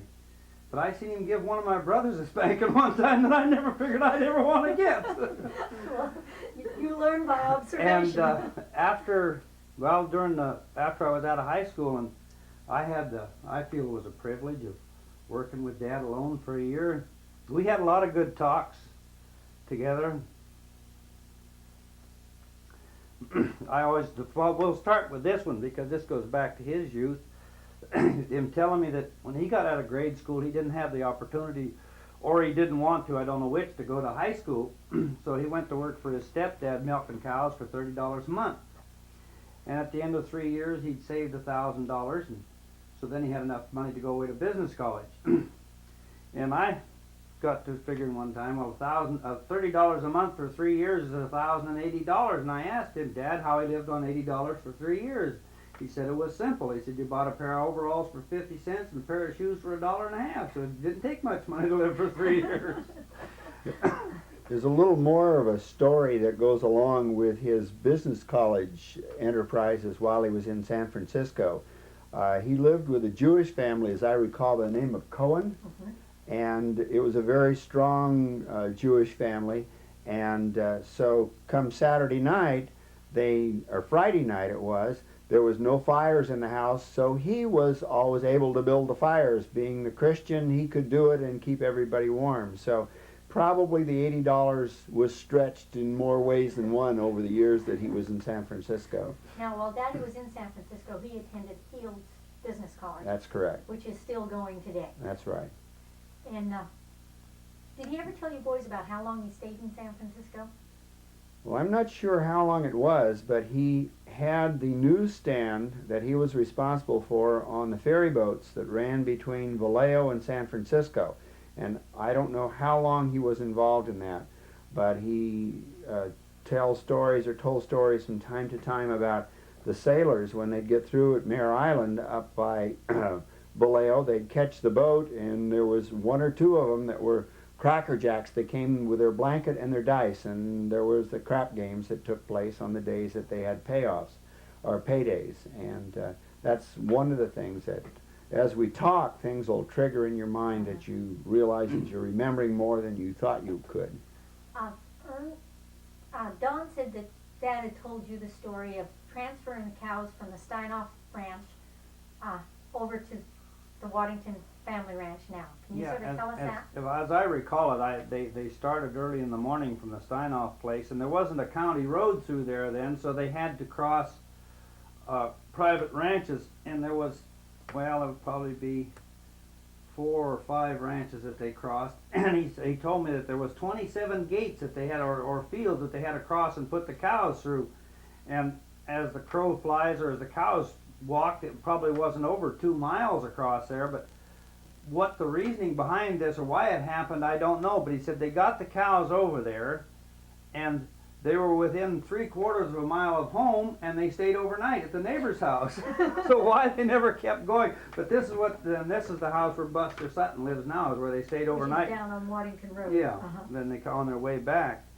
So then, Ern, the other day, you with County Fair going here now, you told us a story about being at Alton and the family in the fair. Will you tell us the rest of that one? It's quite a story. I didn't tell this story to Dad probably till 3 years before he died. But I was about 8 years old, and the rest of the brothers will remember, and all but probably you and Lucille, in Rose, the fire, and after the fire we were living in the Mrs. Cooper's house. Well, it was our day to go to the fair, which was probably Saturday, because at that time the fair was late in September or middle September, and I had to go to school. But anyway, we were all in the car, as I remember it, and I think it was the old 31 Plymouth. But anyway, Dad asked, "So did anybody turn the calves out?" And the calves were stationed up in the calf pasture down by the barn, which was about a little over 1/4 of a mile from the house at that time. And we were waiting for Mom to come out, of course, having babies to bring along, and now Mom was coming with the baby, and somebody said, "No, the calves weren't turned out." She said, "Learn, jump out and run down there and turn out the calves." So I did. I jumped out, and I don't remember if I ran, but I know it didn't take me long to get down there. And just as I turned the last calf out and started up the road, I see the car take off. Well, it was my day to go to the fair, and I wasn't going to stay home, so we always had the summer bridges in those days, and the summer bridge that year was up near the mouth of the Van Dusen, so I just took off walking, and I remember I walked through Alton and across the bridge on the Van Dusen and out onto the summer road, and I wouldn't know to this day who it was. Some older gentleman stopped in a Model T Ford and asked me where I was going. I told him I was going to the fair, so he said, "Well, get in." He was going, and well, I know it took a long time with that Ford to get there, and we stopped here in Ferndale for something in the meantime, but I guess I was probably an hour or 2 hours behind the rest of the family getting there, and of course, it didn't cost anything to get in the gate, so I was in the fairgrounds, and finally I run into Mom, and she said to me, "Oh, you didn't get your 20 cents yet for today, did you?" And I said, "Nope." She gave me my 20 cents, and I said it was the best I could do to keep from crying at the time, and I never told this story, and Mom doesn't believe it yet. Well, Don tried to tell me it was a lie. Well, but it's the truth. Having left one of our children behind one Sunday at Grandma's house in Castro Valley, I know how easy it is to lose track of how many kids you have in the car. I will believe it. Any other pet ones that have come to mind to you, Joe, over this little conversation here now? Well, I remember Grandpa telling about stories and things that they did on like on Halloween. And one time a group of them completely disassembled a buggy and then put it all together up on the top of someone's, the barn roof. So the guy came out the next morning, and here it was up on the top of a barn roof. Another one that he told, I don't know if he was involved in it, but they traded herds between 2 farmers here in the valley one time, and when those cows came into the barn the next morning, they were absolutely crazy, of course. But those are some of the things that have happened and stories that he's told over the years. And let's see, there's got to be some other good ones. Any more that you can share with us? Or Well, I would like to share this thought with you. I've made the remark that I was probably afraid of Dad, and I was. But when after I was out of school and went to work with him on the ranch, the greatest thing that happened to me was the fact that it wasn't long, well, I'd say in less than a month, that he treated me as an equal, as an adult. And it was quite a shock for having been a kid for 18 years to have this happen all of a sudden. But it was probably one of the greatest years of my life. I often think of him when we were milking together with the milk machines and packing the milk by hand. At that time, Dad had some back problems, and It used to just break your heart to see him try and pick up 2 5-gallon buckets of milk, and he'd go down on his knees instead of the buckets coming up. But all those are just things that come to mind. I lost my thought. That hasn't happened too long. This, over the years, each of us had a different memory, like we had talked about. What do you think would be the things you'd like to tell your grandchildren about their great-grandfather? Oh, probably a lot of the things that I've said here, but I'm just waiting to get the grandchildren first. Well, we'll let you keep the two that have come along with a nice son-in-law. And what are some of the things that will really stand out, that some of the lessons you learned from Dad, maybe that you didn't even realize at the time that you were learning? Some of the things that when you look back you realize, yes, through example sometimes more than words, were some of the things you learned from Dad.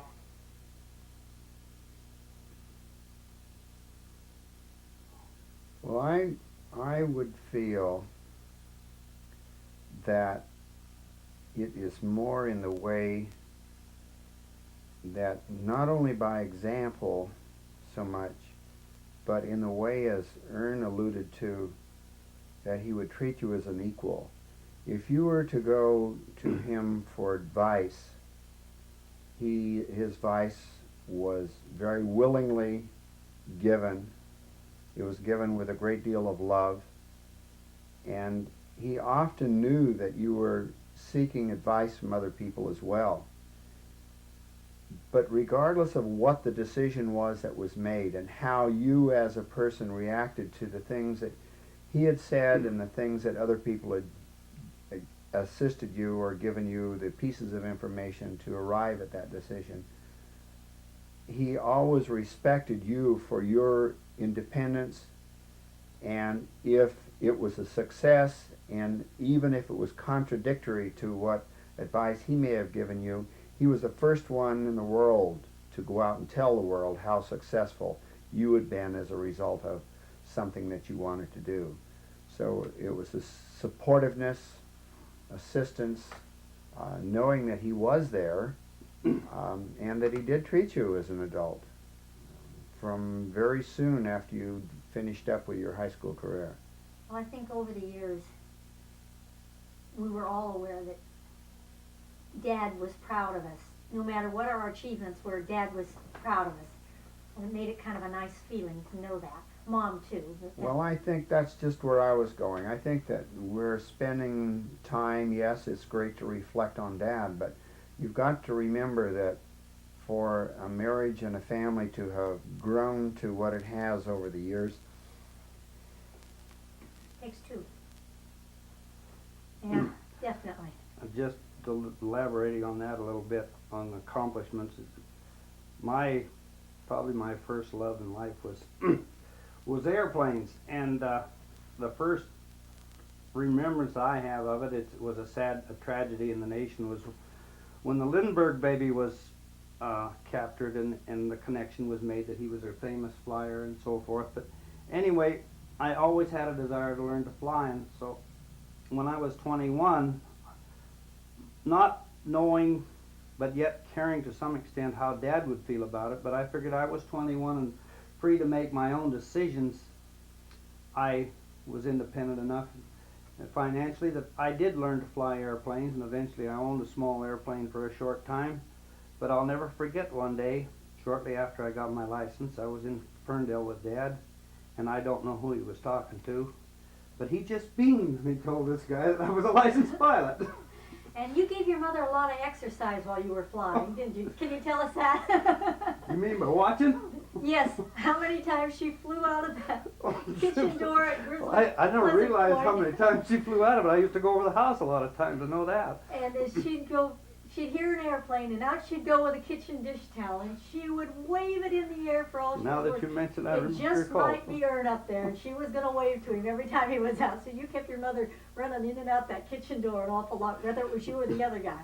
And then, Joe, you learned to fly too, didn't you? yes, when I came home from the service, I had compiled a considerable amount of time that I could use under a GI Bill. And so I also learned to fly, and that was from about 1946 till about 1951, and I had somewhat over 150 solo hours, not nearly the amount of time that Ernie did. In fact, Ernie and I took a trip up to Oregon one time to buy a bull, as I recall, and we had a nice trip together. But then after Jean died, why I didn't find time to continue with it, and probably didn't have as much interest as I thought I may have.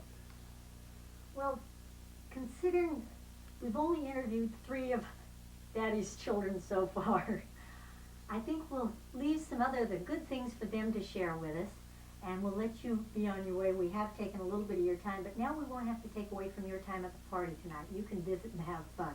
So thank you so much for sharing your time and your thoughts and your feelings with us today. Thank you very Okay. much. The one thing that I can remember was one time, I must have been about 8, 10 years old, I think, and Mom and Dad went to Eureka, and I remember that Dad asked, or Ern and Dawn told Dad that they wanted a new jackknife, and nothing was ever said to me, and I didn't even know what was going on, but when they got home anyway, they each had a new jackknife, and I just felt let down as hell that I didn't get one. I remember I went off someplace and sulked for a long time. I forget just where it was. Anyway, when it all boiled down, Dad found out what was the matter. He took me in by his, that old roll-top desk he had, and he had a little penknife in there with a abalone handle or something in it, and he gave that to me. And that just made my day. Of course, about 3 days later, I'd lost it already, so it didn't make any difference. But I felt like I really come out ahead because they just had a little 25-cent knife, and I had a real jackknife. You've been good enough for Dad, huh? Yeah, it was one that he had in his drawer for a long time. And we understand, as a child, you were one that prayed for things. What was one of the things you prayed for as a little boy? Oh, I prayed for rain and everything else. One thing that you regretted well, I praying for did pray later. for a sister, and I got 3 of them before I was through. Does that ever make you wonder about the power of prayer? You know. And asking for things that maybe you really didn't need after all? Yeah, like just the other day somebody said that when you pray hard for something and you don't get an answer, it isn't because God didn't hear you, he just said no. You wish sometimes maybe it said no, like a rose was Well, getting into your toys? I guess not when it all boils down to it. And now you were the youngest boy. I think so. As far as they told you. And you worked and were partners on the ranch here at Waddington with Don for a while. 11 years. 11 years of partners. So this ranch, even though you didn't spend as much time as a child because you're a young boy, you went back to Alton to work, it still has a feeling of home to you too then. Yeah, I think so. Mm-hmm. Over the years, this will be home to most of us. This little house, anyway. I helped build it.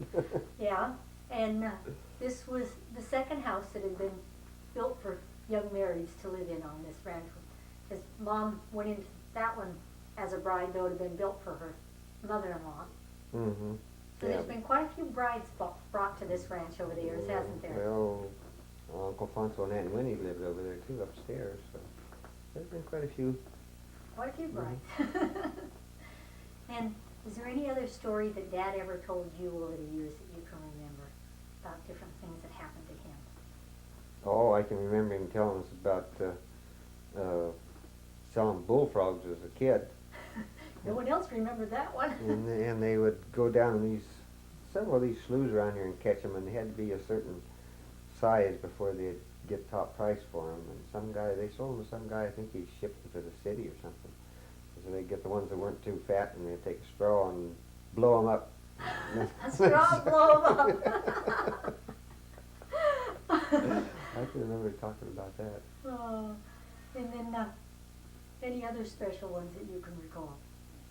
No, not right off the top of my head, I can't. Well, that's one that no one else told us, that Dad was in the bullfrog business. I can remember him talking several times about those bullfrogs. And I guess they had some big ones in some of these sloughs around here in those days. probably over here by the Coffee Creek Slough. Well, I don't know if there's an old Cuban slough right down here maybe, or, of course, I guess as a kid Dad never lived It here, was but more over the side over around Pleasant Point and over in there. Well, we thank you for coming and sharing a few of the memories. And as a youngest boy, what's your age now? 53 already. 53. And you're still the baby boy. No, John's the baby. He cries more than I do. Oh, okay. Okay, thanks a lot Hap, for sharing. Oh, tell us why you're one of the few in the family that really has a nickname. You've been called Hap, but what did that come from? I don't know, I guess they like the way I look. Well, as a baby, didn't they call you Happy? Yeah, happy-go-lucky. I always Si, I think, nicknamed me Happy-Go-Lucky to start with. And 56 years later, you're still called Hap most of the time. Dawn and Ern both had nicknames, but they kind of outgrew theirs. Do you remember what Dawn's was? Yeah, Dawn Remo. Dawn Remo, and Ern was Skylark, wasn't that? Skylark and Skeezix both. Dr. Comfort nicknamed him Skeezix when he was born. He had a little curl right at the top of his head. Skylark was this one side I gave him. Did the older boys have any nicknames by Si? Seemed to me that Gene did. Nothing that it seemed to me that Gene had a nickname, but I can't think of what it was. Gene was a great one for giving kids nicknames, Oh yeah, too. he loved to give kids nicknames. Ron was Salbug for a long time, wasn't he? But several of the kids that were on the ranch over there as Reynolds, one of them was Ski Ball and Cabalzer, and Bob Woodson was Cabalzer. Any special story about Gene that you can tell since you worked with him over in Alton for years? Or quite a few years there while you went to high school. Oh, not really. We all got along good. We didn't have any. I never had any trouble with Gene or Lily, either one. And you spent quite a lot of time with him because Lily did the cooking for you, didn't And you lived in the old cabin with Si. Yeah. Well, Ed and I just stayed in the next room. Si had that room where he bats. But I remember one morning, Lily was fooling around with something. She had an old light globe she was burned out. She was going to throw in the garbage can. And she come over and just tapped me on the head, and that thing just exploded, and it scared her half to death. She grabbed my head and she looked to see if there was cut, if there's any glass in my hair. It really scared her. Well, we thank you for spending some time and telling us your thoughts and memories. And the interesting thing is no one has come up with the exact same story of Dad, so we're learning an awful lot about him for his grandchildren and great-grandchildren to enjoy in years to come. Thank you, Harold. Good evening. This is John Henry Giacomini we're talking with. John, you're the oldest one of Henry and Rose's children, correct? Yeah. Was there advantages and disadvantages to being the oldest of 12? Considerable at times. It seemed like there was more disadvantages than advantages at that time because anything that went wrong, I was supposed to keep the rest of them from doing it. I was older and I know better. That, I think, every one of the other children, the oldest in their family, I think would agree with you on that.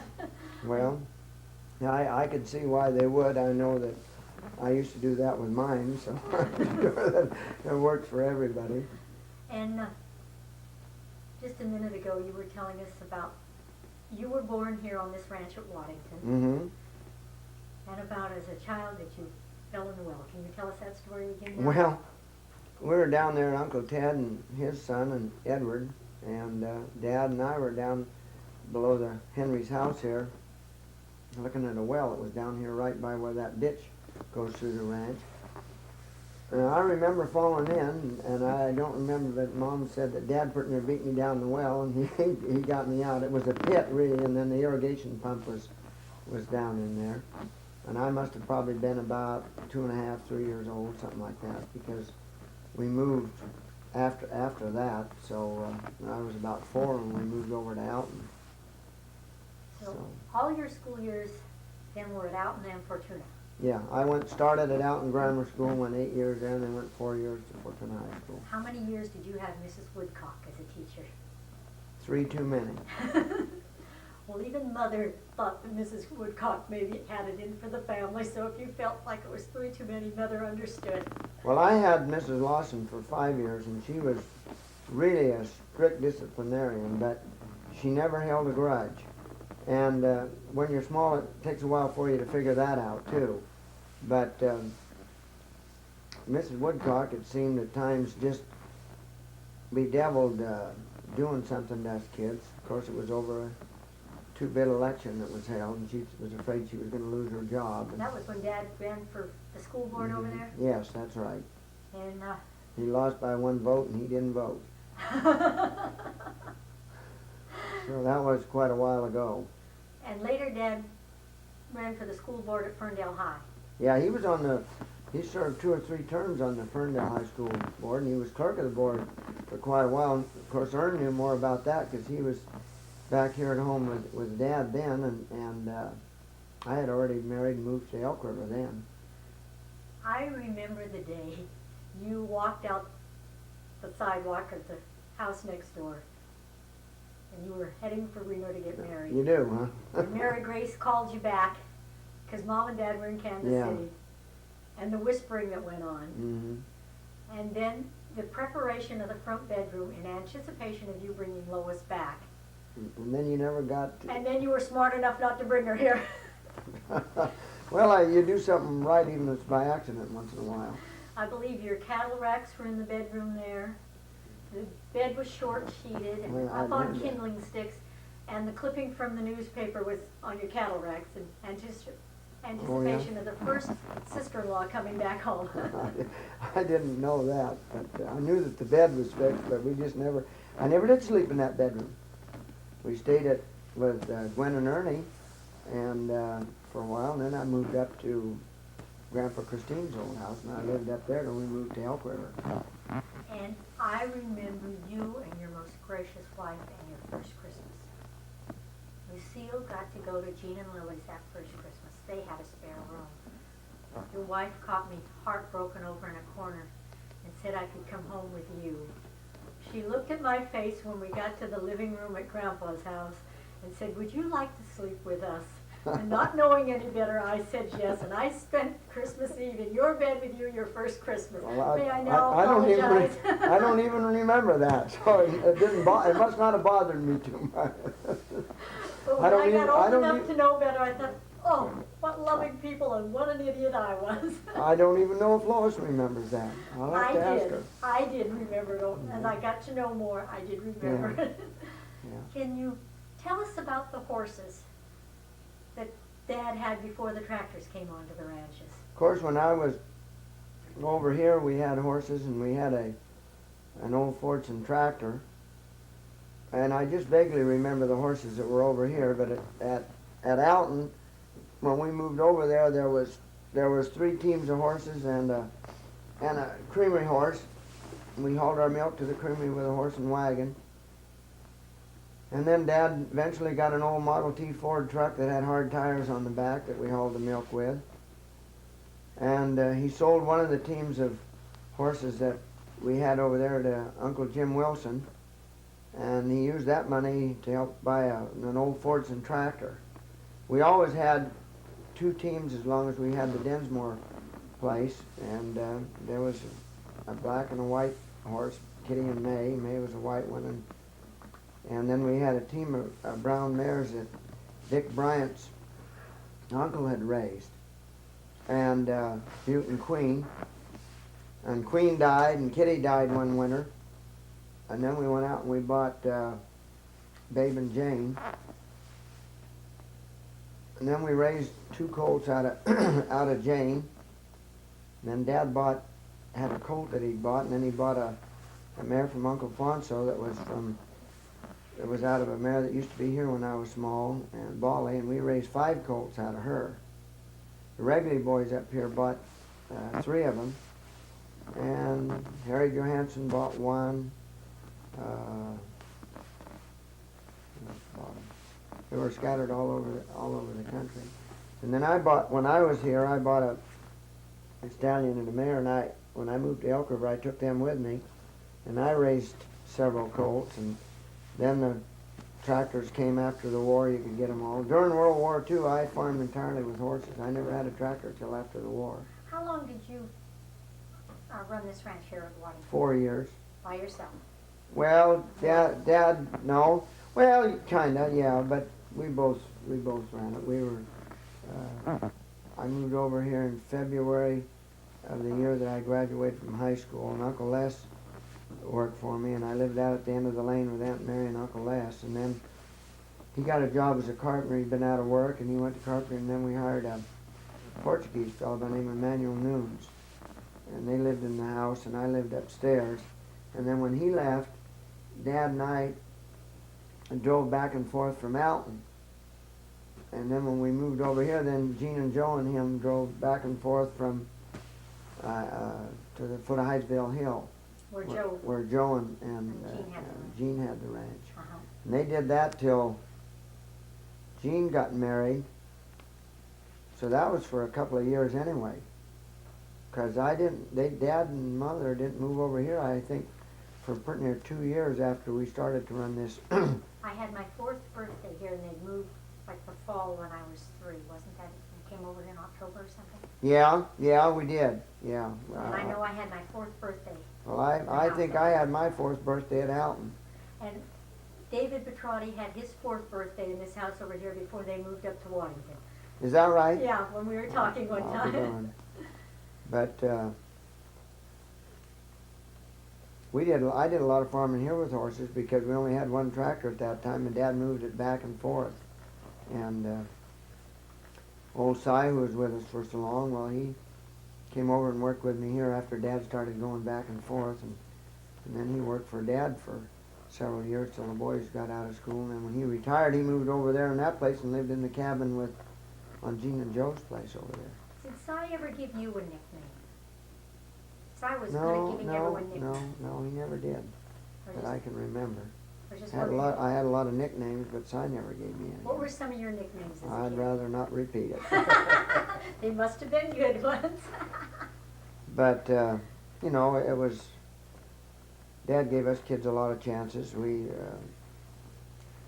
We all worked hard, and as I look back, he probably wouldn't have made it without us kids, but we wouldn't have made it without him either. It was a two-way street.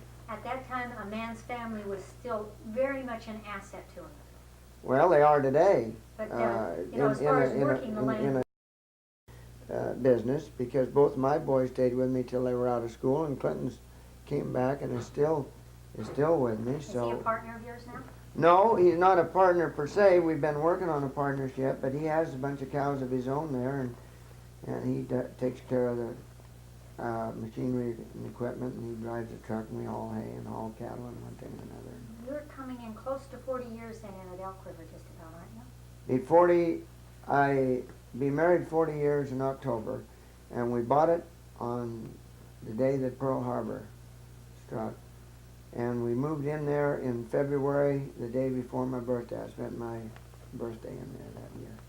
And it'll be 40 years my birthday time we moved in there. Dad went in and helped me level up the house and fix a lot of stuff, and the boys all went in. During that winter from December to February, we did a lot of odds and ends. Mom helped lay the linoleum, I remember that. She helped hang the wallpaper and all those kind of goodies, but it don't seem like we've been there 40 years. It just don't even seem like we've been there 20 years. In fact, I was talking to a native that used to live up there, and he wouldn't believe I'd been there 40 years. And he remembered when I moved there, but he just didn't realize it was that long. That old song, Turn Around, and their babes. Yeah. Young lads with babes of their own, huh? Yeah.